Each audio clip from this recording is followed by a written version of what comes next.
What's the meaning of cowpox?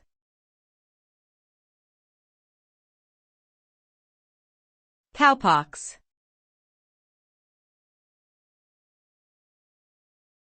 Cowpox.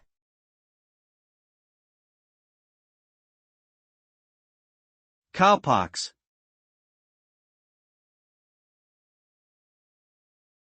Cowpox.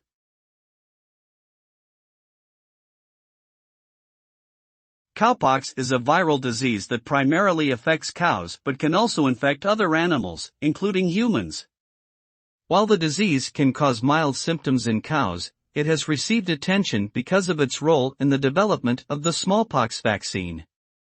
In the late 18th century, it was discovered that individuals infected with cowpox were subsequently immune to smallpox.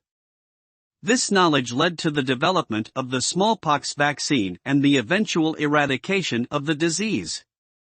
Today, cowpox is rare and primarily affects those working closely with infected animals.